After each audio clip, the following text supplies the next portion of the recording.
Let's see, can you hear me? Good. What I want really, most of all, is to try and make this talk of value to you, because the Dharma has an enormous amount to offer, but it's not always all that easy to find what you need. And I've always felt that it was extremely important that you develop a practice that will help you. And that does not mean following other people's orders or doing things the way they say you should do it. You need to do it in a way that works for you. And well, that was the biggest lesson I had to learn, because I didn't seem to fit into a conventional mold, so that the teachings I received didn't always work for me. It took me a long time to gain from meditation, but I knew before I came across Buddhism, I knew that meditation was very valuable. And the fact that it wasn't working for me did not mean that there was something wrong with it. There was obviously something wrong with the way I was approaching it. What I needed to do was find a teacher who taught meditation in such a way that it would really make sense to me. And I remember asking around and somebody suggesting that I go to Scotland in September to listen to a teacher who actually only taught once a year, because they rightly, as it turns out, thought that her approach would make sense to me. And it did. And it just changed everything for me. Now, she is a very mindfulness-based teacher. She suffers from severe pain chronically since she was a child. She's an amazing woman. Somehow she's managed to live with severe pain and become an extremely loving, caring person who has found a way to live a full and rich life despite the pain she suffers.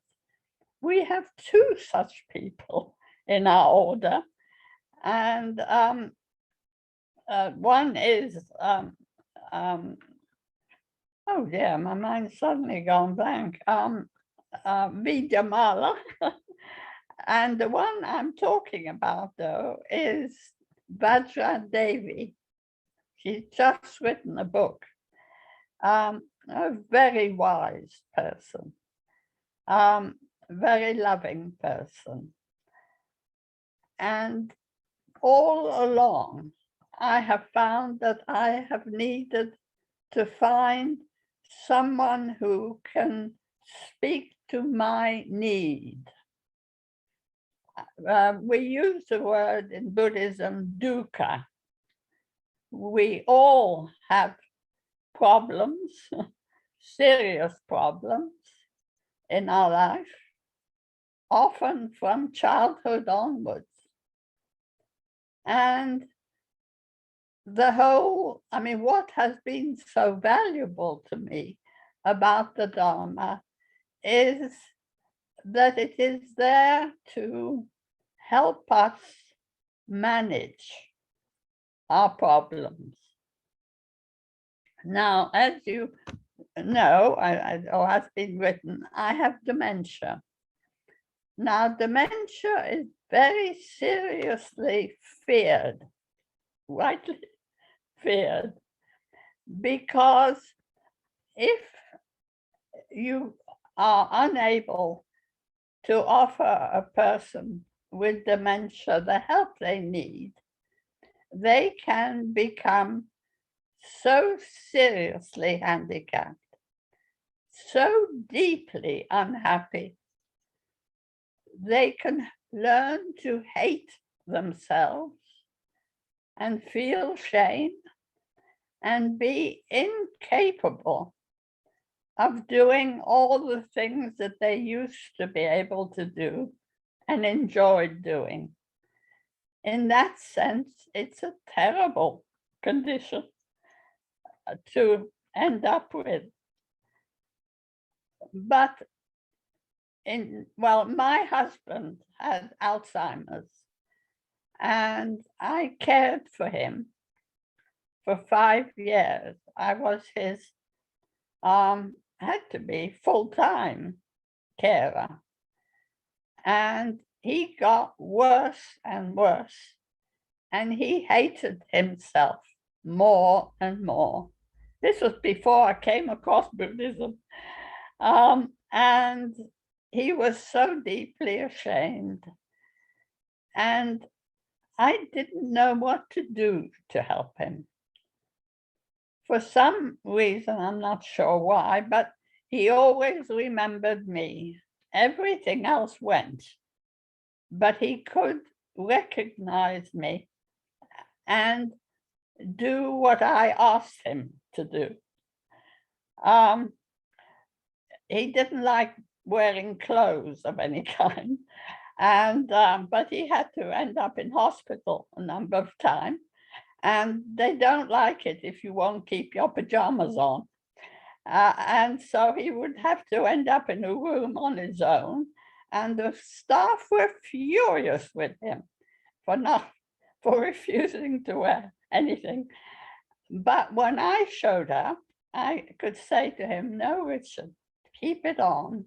And he would keep it on, but only for a few minutes, because he'd completely forget that I'd asked him to keep his pajamas on. So I'd have to ask again. And people would say, "You are so patient. How can you be so patient?" Well, one really cannot help but be patient with a person who genuinely can't help themselves. He just forgot what I'd asked him to do. Within a few minutes, he'd completely forget. So I'd have to ask again. And blaming him made no sense. But when I was diagnosed with dementia, I immediately thought, I will end up the way he was. I will come to hate myself. I will be totally dependent. I don't have a partner that I love who I will remember and who will look after me. I foresaw an appalling future. And I went into shock. And I didn't know what to do, but I had signed up for a 3-month intensive meditation retreat in Wales at Vajraloka with a wonderful teacher, Tejananda. And every evening while I was on that retreat, he would come to my room and find out how I was. Just ask, how are you? And out would pour all this misery and all this fear. And he would just shrug his shoulders and say, that's dukkha. And I would think, what the hell is he talking about? And they keep saying it. Every day he would say, it's dukkha.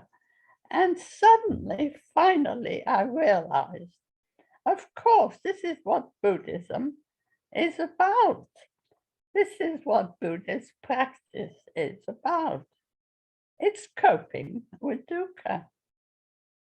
Coping with your own, because I was thinking, well, poor me, I've got this dreadful condition, and forgetting that there are millions of people who have this condition everywhere in the world.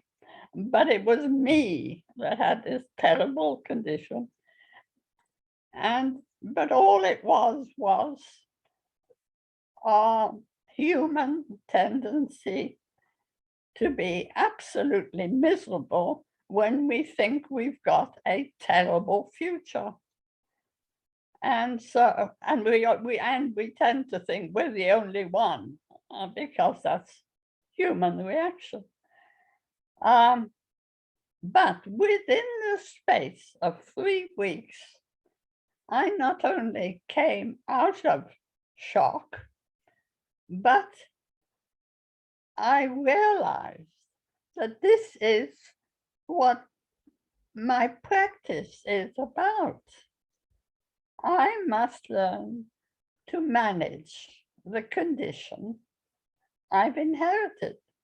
Well, it wasn't inheritance, I caught or whatever it was, whatever happened. And somehow this is how my life will now be.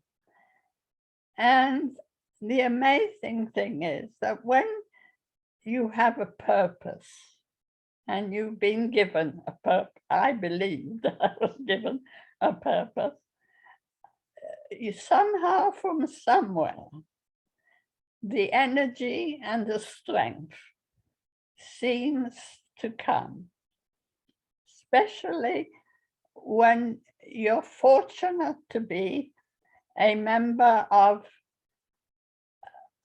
our order. I think we are very, very fortunate to have come across Buddhism in the Triratna Order. It has wonderful teachers. Whatever you are all looking for in your life, you will be able to find in the great array of teachers that we have. You will be able to find the people that will speak to you and will help you and will support you when your need arises, because it's there. And there is this urge, this very real urge to share and to help and to listen. People will listen to you and they will hear and they will give what support they can. And the rest is up to you. I can tell you it's hard work. If you have a serious problem, it is hard work helping yourself through it. But you can do it. And don't let anybody tell you you can't. When the doctor, the neuroscientist who diagnosed my condition told me I was too old to be able to change and to be able to help myself. If as a child, yes. Well, I used to work with severely damaged children, and all of them had brain damage, and yet they could learn. despite the fact that they were multiply handicapped. And when I opened a school for these children at a time when it was believed these children were ineducable. No child is ineducable, and no old woman has outgrown being able to be educated. I had had a stroke to my frontal lobe, and I've always been interested in studying the brain, so I knew that that was the area where your emotions are, where you learn to manage from early childhood emotions like rage and fear. And once I had that damage, that stroke to that part of my brain, I used to fly into a rage and scream at people. I thought I couldn't stop myself. And I used to be so scared. I'd panic.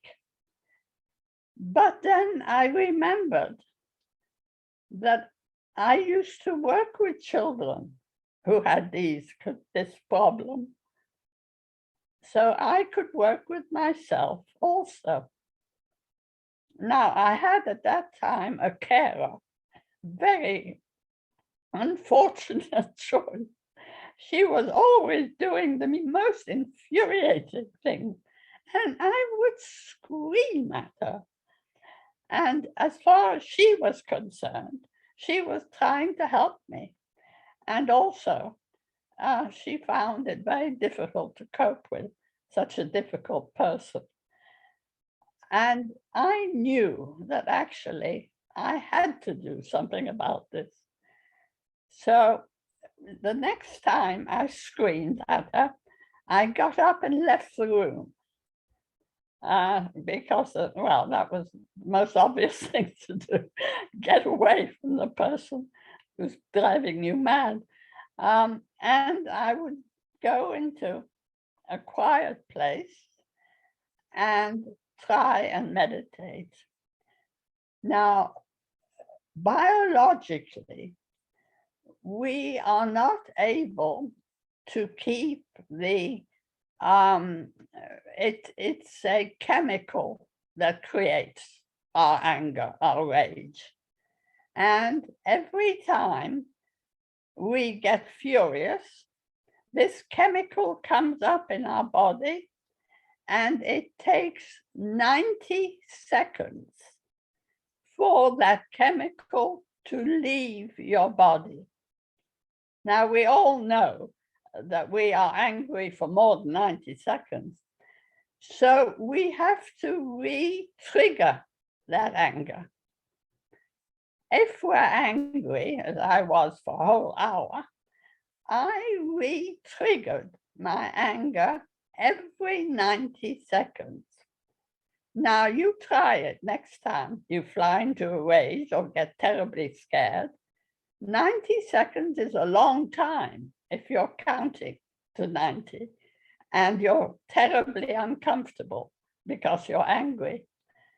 And this just keeps happening because you keep triggering it. You remember why you're so angry. And so all over again, you're furious. And this goes on every 90 seconds. So that if you want to do something about it, as I did, I had to get rid of the trigger. Well, the person was the first getting rid of, but all I had to do was think of the stupid thing she had done, and right away, I was furious again. So I had to learn to change my mind and think of something else. And that would take, to begin with, a very long time. So it was literally a few months before I could bring my temper under control. But at the end of that time, I wouldn't get angry anymore. I had finally learned to re-manage the anger. And I had proved that consultant wrong who told me I was too old. I was not too old. Nobody is. Our brains are very, very flexible.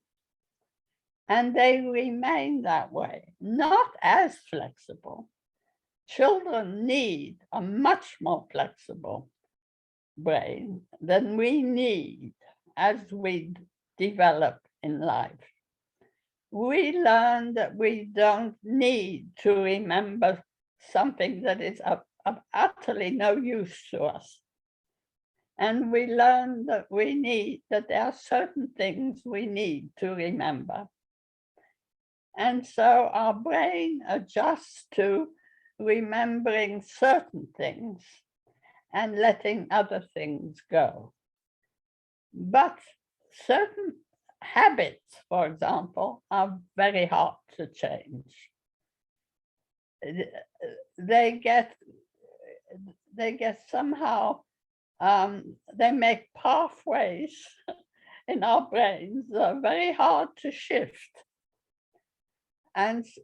But if you have a habit that's really no longer of any use to you, in the beginning, it might have worked for you, but it's become a really bad habit by now.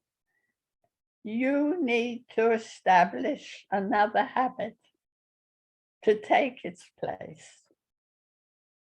And that takes time. And above all, that takes mindfulness. You have to learn to be able to observe yourself so that you can notice the first signs of you're carrying out your usual habit. Oh God, no, now I'm doing it again. And you keep doing it again. And to stop that is very hard, but it can be done if you can learn to observe yourself and notice what it is that makes you behave the way you are behaving. Now, I had a habit of falling asleep during meditation, and my head would just fall, and I was noisy. I didn't snore out loud, but I breathed very heavily, so it might as well have been snoring. Anyway, I was such a nuisance that I ended up in being thrown out of every shrine room women are allowed in this country or any other country I went to. So I had to do something about this tendency of mine to fall asleep noisily. And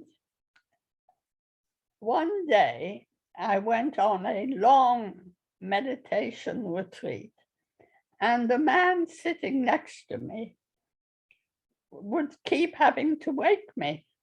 And the poor man, his retreat was being ruined by me. It was a very crowded retreat. There was nowhere else he could go and sit to get away from me. And anyway, I was noisy, so it wasn't just him. There were plenty of other people. And so I spoke to the man doing my reviews. And he said that he had been on a Zen retreat. And they believe, Zen teachers believe, that your posture can be the way to achieve almost anything. So he said, if you can learn to sit in the right posture, you won't keep falling asleep. So I kept saying, well, what is the right posture? And so we tried different postures, and it wasn't working. I was still disturbing everyone. So I decided to concentrate so hard on myself and what I was doing. I had an out-of-body experience. I moved out of my consciousness, moved out of my body and came over my right shoulder and observed me. And what I was able to observe was that my body started to fall asleep before my head clunked forwards and I became noisy. And I was able to observe the signs, the physical signs of my body starting to fall asleep. With me, it starts with my hands. My hands are the first part of me that fall asleep. And so I looked at my feet and they too fall asleep. And then the sleep crawls up my arms and legs and eventually reaches my head and it falls forward and I become noisy. But having discovered that my hands were the first part of me to fall asleep, I just needed to keep my consciousness onto my hands. And I stopped falling asleep because it takes quite a while actually for the sleep to go all over you and then you fall. You don't know it, you don't notice it. These things are all subconscious. But if you can make them conscious, if you can be sufficiently aware, alert, then you can do something about it. But in order to develop, I mean, I'm not asking for everyone to have out-of-body experiences. I wasn't able to have it again, mind you. I thought, oh, now I've got a new skill, but it didn't come back. But it did work well that one time. You need to learn to be mindful as much of the time as possible. No matter what you're doing or where you are, observe yourself. You can start in meditation because that is the best time to observe yourself. But carry it on throughout your whole life. Carry it on no matter what room you are in, no matter whether you're cooking or going to bed and going to sleep, or no matter what you are doing, whether you're walking in the street or wherever you are, try and be as aware as possible, as much as possible. It will serve you well. It really will. You will discover all kinds of ways in which you can help yourself. Now, how long have I been talking? I have a tendency to talk too much. About 30 minutes. 30 minutes. Oh, good. Okay. Well, if you don't mind, I'd like to go on talking. Oh, good. He's going to make a signal, so I'll know. But I mean, there is such a wealth of experience and information that's available to you now, especially since the pandemic, because so much is on Zoom. The best teachers are teaching on Zoom, and more they're going to do both, so that you will all be able to attend. Of course, if you work hard enough and become ordained, you'll have even better retreats. But there are plenty of really good retreats for people who are not ordained. So that find what it is you need, that you need to observe yourself for. You know from the teachings that the things that cause suffering are the hindrances, the poisons, the kleshas, all those aspects of oneself, like anger and fear, and also feeling separate, feeling that you are isolated and alone. You're not. You are a part of an amazing universe and of each other. Communicate as much as you can with each other. I used to be terrified of dying, and I had to talk about it because it was ruining my life. I was in my 70s. My health was very poor, and it's still very poor, but somehow I survived. I just go on and on. But I didn't know that. And I was so afraid that I was going to die. I needed to talk about it. So when I went on, now it's not a popular subject, and a lot of people are very embarrassed to talk about it, but I wasn't, because I needed to. And it's amazing how many people are afraid of dying.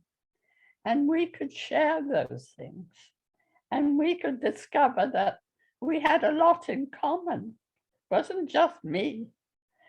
And also when I've had to cope with excessive fear in any area, most people have at some point in their life needed to manage fear and also rage. I mean, all of these emotions that do really trip us up, make us really unhappy, and give us we end up in failing and all sorts of things that we didn't need to fail in.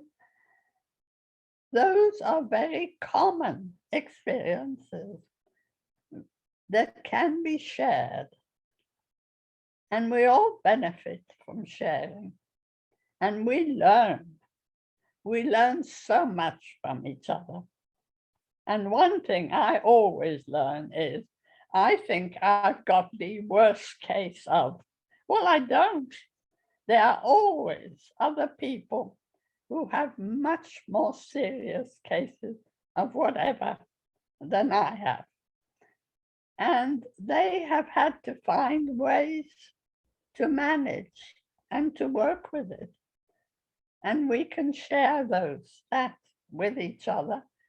And also, we stop feeling so lonely because we know how much we have in common, how much we share. And great affection also comes from this sharing.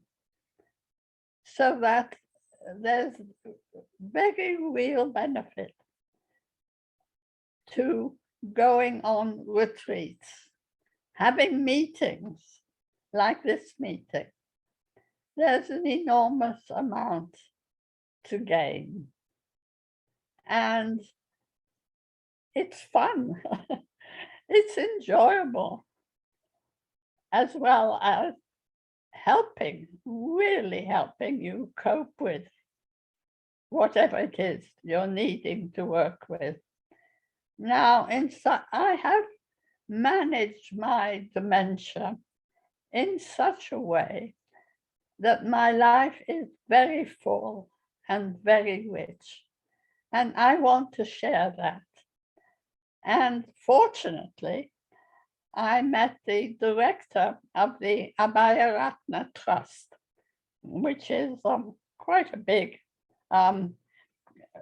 fortunately, they have a fair amount of money, and he is prepared to support a network that will help us to help people with dementia. so that in 2 weeks' time, this new network will be set up. People who are terrified of dementia can come to us and hear that there are many ways you can prevent dementia. People who are looking after people with dementia, we will be able to offer advice from really good carers who have learned to respect and love the people they're caring for. And of course, people who have dementia. The earlier you can work with it, the better. But it can not only be prevented, but when you actually develop it early on, you can undo a lot of the damage. I've had 5 MRI scans, and my brain, I've been told, is severely damaged. But there are the brain is so amazingly complicated, and there are billions of neurons, and they will take, they're not all being used at once, I can assure you, far too many. But when part of your brain becomes damaged, the whole brain rearranges itself. And neurons that have been sitting around doing nothing are called into play. That's if you continue to use your brain. If something happens and you think, oh dear, it's hopeless, I can't do anything, and you sit around and do nothing, well, you'll remain damaged. It won't be of any use to you. You have to go on living. You have to go on hoping. You have to have faith. And you have to practice. And look, I go on so many retreats because I have an appalling memory. And I need to be re-inspired. And I need to be reminded of the teachings that I need and that I keep using. And I always, of course, choose a teacher that I know means something to me and says things that really mean something to me and remind me of what I need to remember. Remind me to be kind to myself, because that was one of the biggest problems that I had in the beginning. I was so nasty. I was really such an unpleasant person. No one would want to meditate with me. It's little wonder I didn't want to, because I'd turn on myself and tell myself what an idiot I was, how hopeless, and etc., and how bad, and all of that. And now that was very unhelpful. And until I could learn that, I was never going to benefit from meditation. But even now, after 20 years of meditating, I still forget to be kind to myself. And so it's always valuable to be reminded. So there are all kinds of wisdoms and compassions, which are at the very root of our practice, that need to be remembered continuously. And mindfulness, remember it continuously. If you have dementia, that's a bit difficult. But if you just keep working at it and don't give up, above all, don't give up. And if you're finding that you can't follow the practice as it's been described to you. Never mind. Find your own practice. When Sangrachita was still alive, I was forever running to him because I'd have done something that I should not have done. For some reason, I don't know why, wrathful deities would keep coming to me. I have a very vivid imagination, and I visualize very clearly. And these one wrathful deity in particular kept coming to me. Now, at first I was terrified. I thought he was going to trample me. But instead, he stopped in front of me, gave me a very mischievous grin, and then winked. And I couldn't help laughing. He looked so funny. And every time he came to me, he would do something ridiculous, which made me laugh. So very quickly, I lost my fear. And then he gave me the most wonderful gift of equanimity. And I was going on saying, what on earth is equanimity? And nobody could tell me, because it's very difficult to put into words what equanimity is. And I was on retreat, and I lost my notes. I had written things out, and I knew exactly how to time an activity we were doing, and suddenly my notes disappeared. Of course, I was angry, and I looked around, and I could have sworn I saw my notes in front of somebody sitting further up, and I was furious with them. And then this wrathful deity appeared and sent a white light to me. And well, I was astonished it was white. I was afraid it was going to be dark gray or red, but it was white. And I was delighted it was white. And my mood, my feelings changed completely. I found myself looking at this lady who I'd been so angry with and thinking, oh, I hope she finds the notes helpful. I can always copy them again later. And I was no longer upset. And for quite a while after that, things that used to make me really angry, I was no longer angry. I would just think, oh, well, something anyway, other than anger. And so I really value this relationship.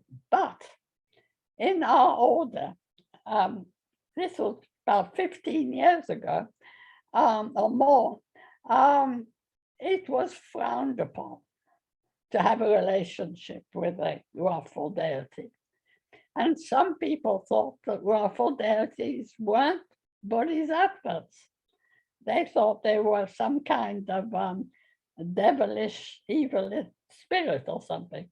But I knew he was full of love and compassion.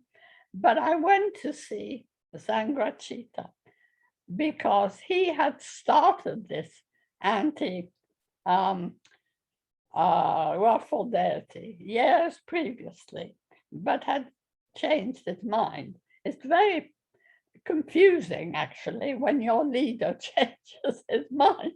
It throws a lot of people into confusion. Anyway, I went to see him, and he said to me, it's your practice. And I said, oh, but the team at this is the ordination center are very uneasy about what I'm doing. And he said, are you uneasy? Well, I wasn't at all uneasy. I thought having a very good relationship. And so I said, no.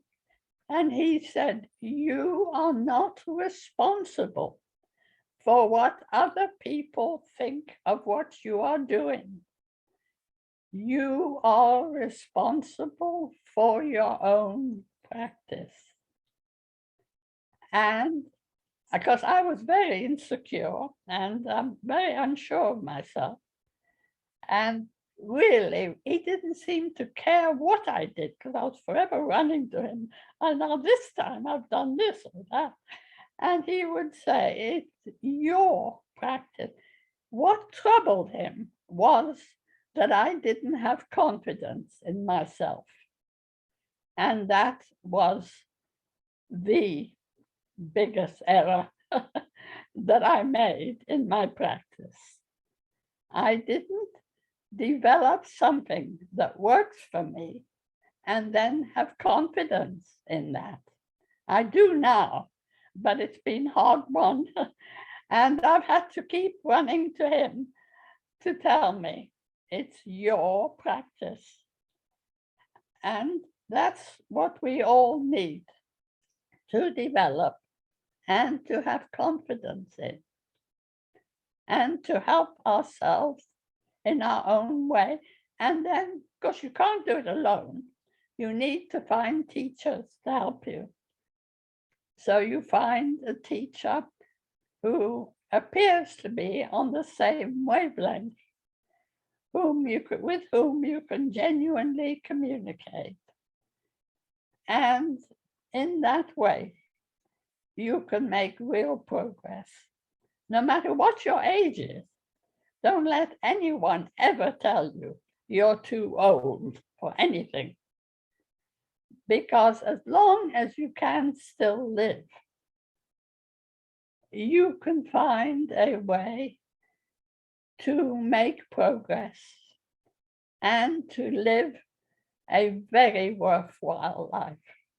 We are so fortunate to have come across the Dharma, I believe, and to have come across an order which is flexible enough to allow individuals to grow and develop and allow people to find the practice they need for themselves.